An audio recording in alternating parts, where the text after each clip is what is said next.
Pedro Henrique e Vasco. O negócio travou. O que é que está acontecendo? Eu vou explicar para vocês os detalhes que fazem com que Inter e Vasco ainda não cheguem a um acordo para que Pedro Henrique reforce o gigante da colina. Vamos falar também sobre as condições do gramado do Maracanã, hein?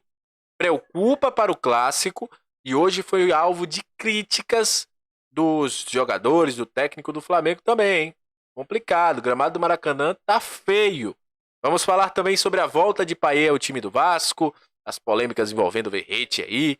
Vamos trazer informações também sobre Diego Souza, um dos caras que para mim é um dos 10 mais importantes na história do Vasco. Ah, mas ele perdeu o gol contra o Corinthians, mas fez vários jogos que levaram o Vasco a ser campeão da Copa do Brasil, a quase um título do Campeonato Brasileiro e está deixando sua carreira. Isso e muito mais a partir de agora no nosso Comentaléu Vascaíno. Então você já sabe, né? Sobe a vinheta nesse sábado de carnaval.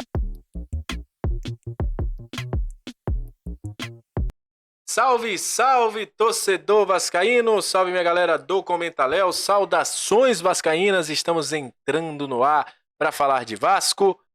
Aquele abraço para você que está sempre junto com a gente e curte, compartilha e se inscreve no nosso canal, que deixa o seu comentário. Muito obrigado a você que está chegando pela primeira vez, seja muito bem-vindo, eu sou o Léo. É lugar de análise, informação, opinião, tudo que envolve o Vasco está aqui. É um prazer imenso ter você junto com a gente.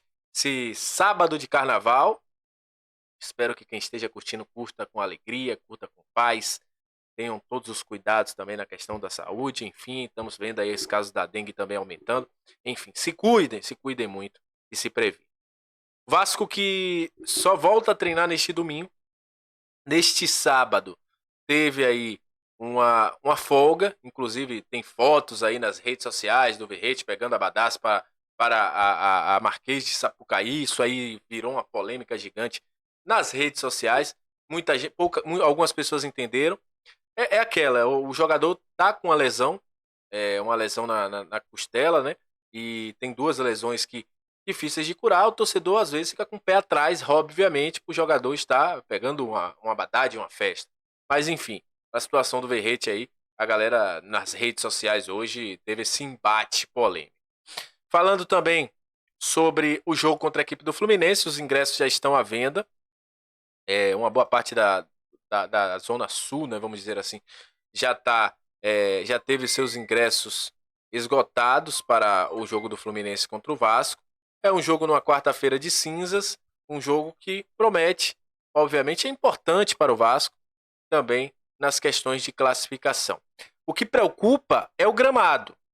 O gramado do Maracanã hoje já se mostrou muito ruim no jogo contra a equipe do Volta Redonda do Flamengo, e isso é uma preocupação para o jogo do Vasco contra o Fluminense, porque o gramado mostrou algumas falhas graves. Inclusive o Tite reclamou do gramado, o Matheus Cunha reclamou do gramado, outros jogadores do Flamengo reclamaram do gramado. E o presidente do Fluminense abriu a boca para falar um bocado de besteira essa semana. Mas o gramado é ruim, e isso preocupa para o clássico Vasco e Fluminense. Complicado. Em contrapartida, o que não preocupa para o Vasco é a presença de Payet. Payet estará em campo, vai jogar, volta depois de estar suspenso e será um reforço para o Vasco contra a equipe do Fluminense. Mas a situação é aquela, né? Vamos ver aí o que é que eles vão fazer nesse gramado. Eu acho muito pouco provável que eles dêem um jeito nesses buracos que estão no gramado.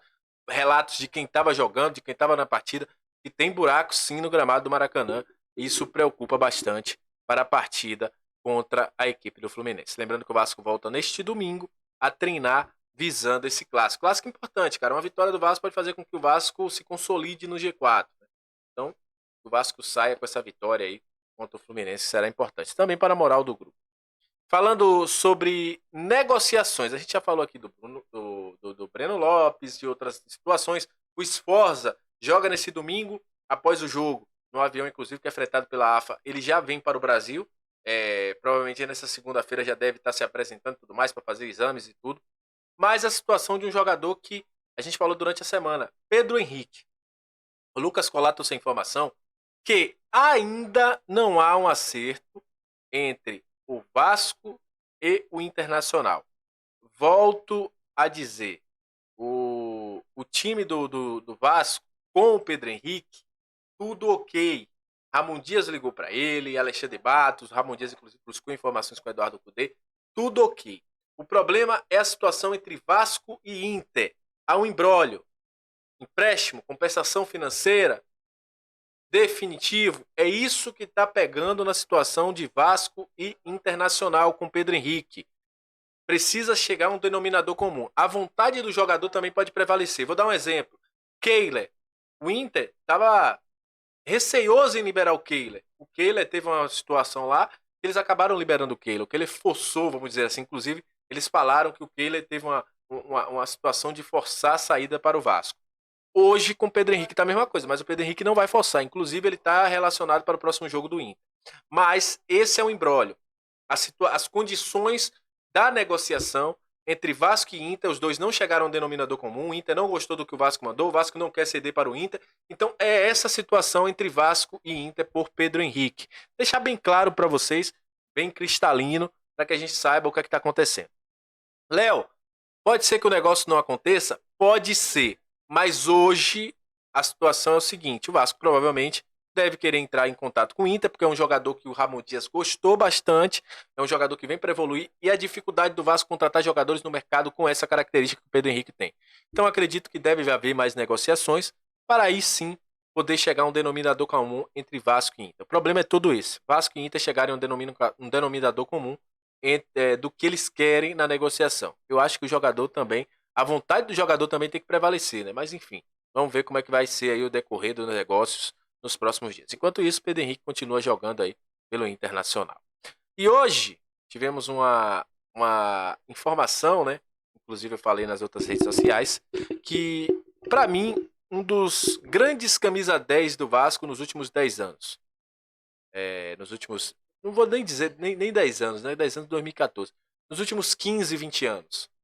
Diego Souza, vascaíno, inclusive estava essa semana no Maracanã, no último clássico, contra o Flamengo no Maracanã com seu filho, anunciou a sua despedida do futebol, a sua saída do futebol.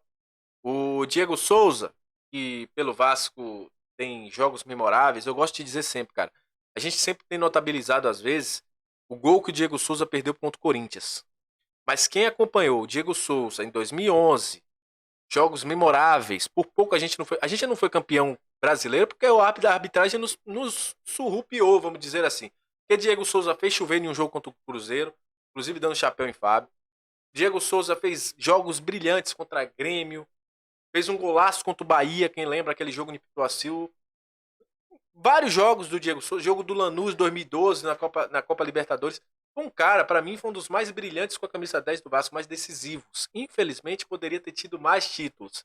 Acredito que se o Vasco tivesse ganhado o Campeonato Brasileiro naquela época, se o Vasco conseguisse ir um pouco mais longe na Libertadores, tem gente que não lembra, mas o Vasco foi muito longe na Copa Sul-Americana, e aí chegou um momento que o Vasco priorizou o Campeonato Brasileiro e acabou perdendo para a Laúa, aquele time que era lá do Jorge Sampaoli.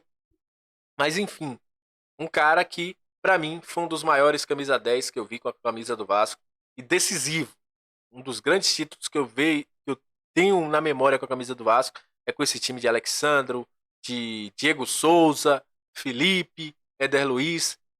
E hoje ele está encerrando sua carreira e agora vai acompanhar os jogos do Vasco, do Grêmio, do Sport, como ele falou. É um cara que é vascaíno desde pequeno.